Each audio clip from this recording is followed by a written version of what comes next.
आपको भगवान ने पैर दिए, लेकिन आपके पैरों को कोई बांध के आपको दिव्यांग बना दे, विकलांग बना दे, कैसा आप जिल्लत भरी जिंदगी जिएंगे?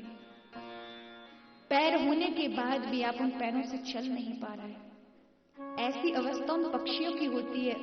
उस ईश्वर ने उनको पंख दिए हैं फैलाने के लिए, उड़ने के लिए, लेकिन आपने उसे कैद कर लिया, बंद कर लिया। वो उड़ नहीं पा रहे, वो दुखी होते हैं। इसलिए कभी भी जिनके पंख हैं उन्हें आप कैद ना करें। इसका बहुत बड़ा अपराध लगता है। हाँ, अगर आप पर अत्यधिक ज्यादा जीवों पर प्रेम करते हैं तो गाय माता को पालिए महाराज। गौ माता की आप सेवा करेंगे तो उन्हें सुख मिलता है और आशीर्वाद आपको मिलेगा। आपको पालने हैं तो ये गलियों के कुत्ते जो होते हैं ना, बेचारे कोई देखता नहीं है, ना रोटी डाले ना कुछ कोई करे, उनको आप भोजन डालिए, उनसे प्रेम करिए जिनको कोई प्रेम नहीं करता। ऐसे जीवों को ले आएंगे, उनकी स्वतंत्रता छीन लेंगे। याद रखिए, आपकी भी स्वतंत्रता छीन ली जाएगी। आपका कोई अधिकार नहीं बनता किसी से किसी की स्वतंत्रता छीनना। इसलिए ऐसी कभी गलती ना करें। मुझे कभी दिखते हैं ना ये तोते, ये सब बंद, मेरा मन करता है पिंजरा खोलूं, उड़ा दो।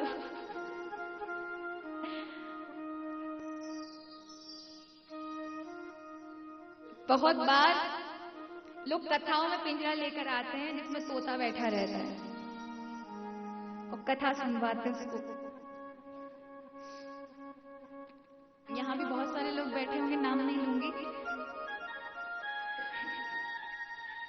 जिनके यहाँ है पिंजरे में तोते बंद, जो कि गलत है। मैंने उनको कई बार बोला है कि आप उड़ा दीजिए, पर वो कहते हैं कि अब ये बन चुके हैं, इनको और जानवर मार डालेंगे अगर ये उड़ेंगे तो। ये कैसी बात हुई? बल्कि हमें ये सोचना चाहिए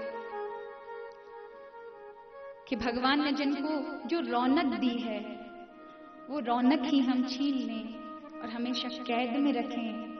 आपको कोई कैद में बंद कर दे, आपको चलने ना दे, आपको खाने ना दे, आपके हाथों का कोई उपयोग ना करने दे।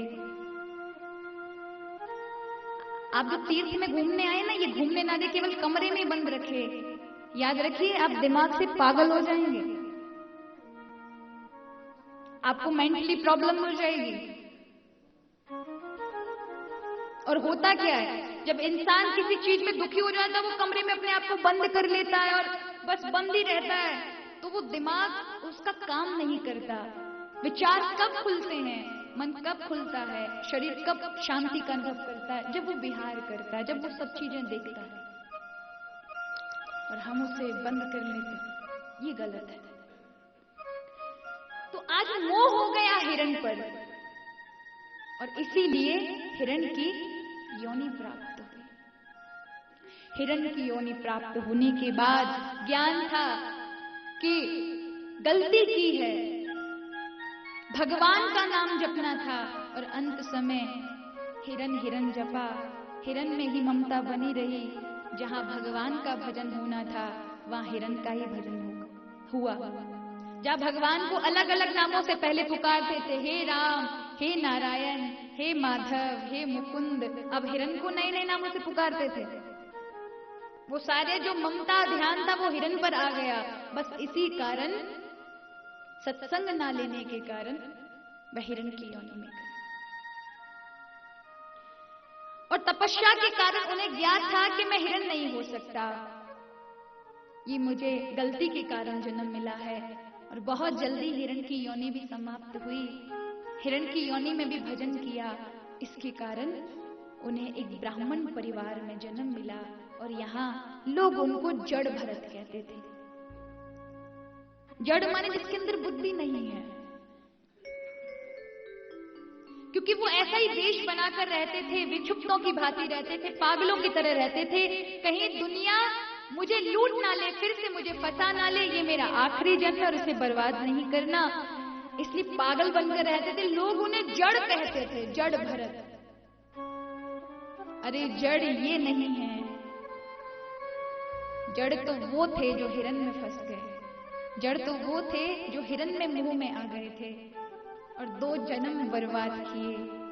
ये तो दिव्य महात्मा है। जो मिल जाता खा लेते, कुछ चिंता नहीं, और महाराज खूब ठाकुर जी का नाम लेते बिहार करते।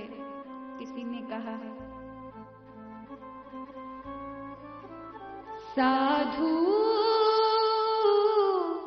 मस्त मगन रहना, आने पड़े तो सहना,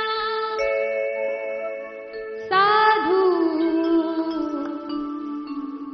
मस्त मगन दिन रहना। कड़वा मीठा सबका सुनना, कड़वा मीठा सबका सुनना, मुख अमृत बरसाना, साधु मस्त मगन दिन रहना। जानी कि सुख को बादल सम, जानी कि सुख को बादल सम, रंग संग छुड़ाना, साधु मस्त मगन दिन रहना, साधु मस्त मगन दिन रहना। और आज महाराज जड़ भरत जी घूम रहे थे, अचानक से एक राजा 4 कहारों पकड़कर उसकी पालकी को लेकर आ रहे थे और वो पालकी में बैठकर आ रहा था।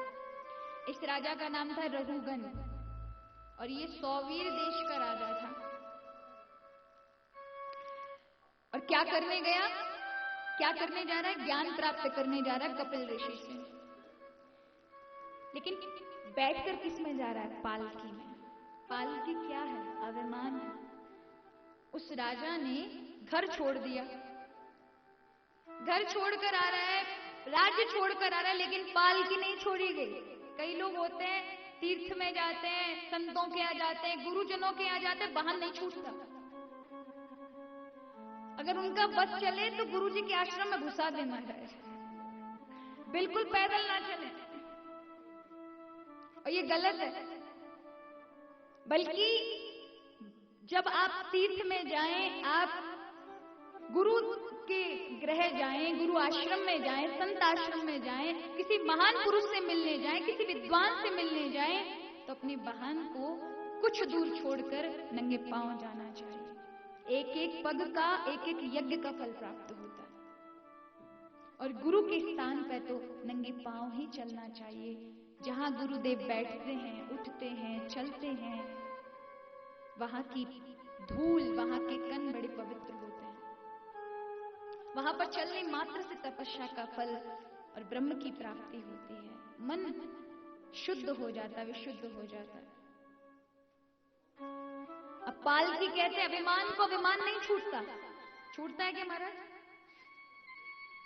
कितनी बार हम खूब कथा सुनते हैं, खूब राम कथा, भागवत कथा सब सुनेंगे, लेकिन जब बात आती है तो मैं कभी नहीं छूटता।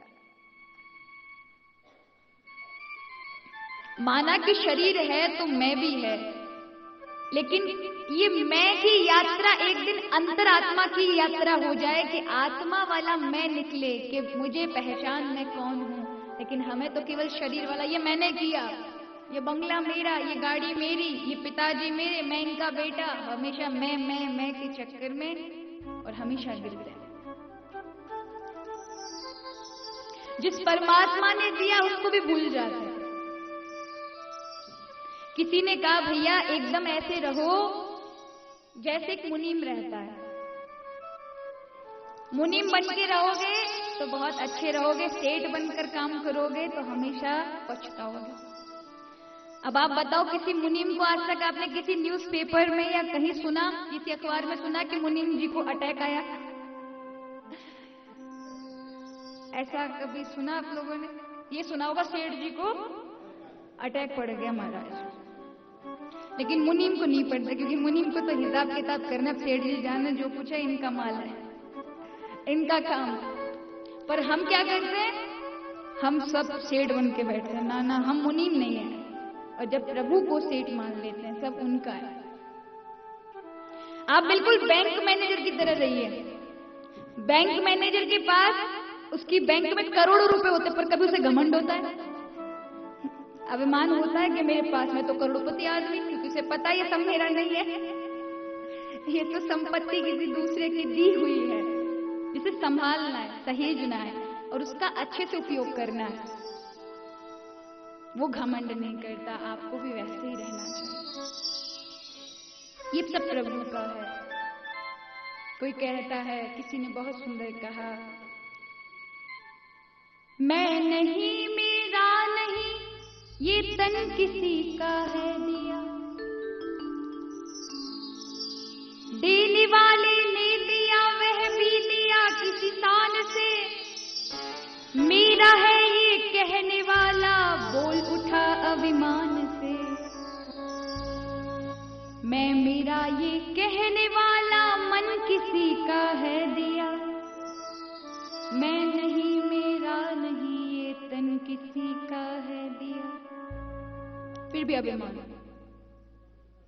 याद रखिए, ये अभिमान ही हमें गिराता है, पतन की ओर ले जाता है। अहंकार नहीं करना चाहिए। रहुगण ज्ञान प्राप्त करने जा रहा, लेकिन अभिमान है, अहंकार है। और जब तक आप अहंकार नहीं छोड़ेंगे, मैं नहीं छोड़ेंगे, तब तक प्रभु नहीं मिलने वाले। प्रभु का मिलना छोड़िए, आप प्रभु के स्वभाव और से भी परिचित नहीं होंगे, क्योंकि जब तक मैं है तब तक हृदय में प्रभु नहीं आ सकते, क्योंकि अभी आप ही टिके हुए हैं। जब आप अपने मैं को छोड़कर प्रभु के चरणों में समर्पित करके कह देंगे तेरा ही सब कुछ है, तेरी ही सत्ता है, तो प्रभु वहां विराजमान हो जाते हैं। और ऐसा ही हुआ महाराज। आज रहुगण की एक कहार बीमार हो गया, तो जड़ भरत जी सामने से आ रहे थे। राजा ने कहा इसको लगा लो। और इतना बड़ा तपस्वी महान पुरुष जिसने भजन किया, वो कहार की जगह लग गया। अब जो संत महापुरुष होते हैं, वो छोटे छोटे जीवों को देखते हुए चलते हैं, उनका कल्याण करने का सोचते हैं। जड़ भरत जी भी छोटे छोटे जीवों को देख रहे थे, और जैसी चींटियां दिखती उन्हें बचाने के लिए छलांग लगा देते थे।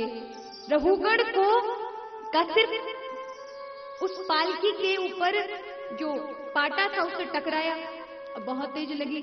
उसने सोचा मैं राजा हूं, मैं स्वतंत्र हूं, ये मेरी ओर देख क्यों नहीं रहा।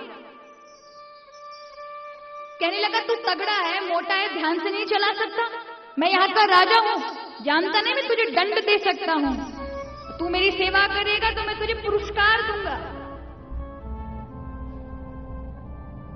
मुझे कौन रोकेगा, मैं स्वतंत्र हूं, मैं राजा हूं। लेकिन जड़ भरत जी ने तो उसकी ओर देखा भी नहीं। अब उसे बहुत बुरा लगा, कोई बड़ा आदमी किसी से बात करे और कोई उसे इग्नोर कर दे, कोई और देखे ही नहीं तो उसको कितना बुरा लगेगा।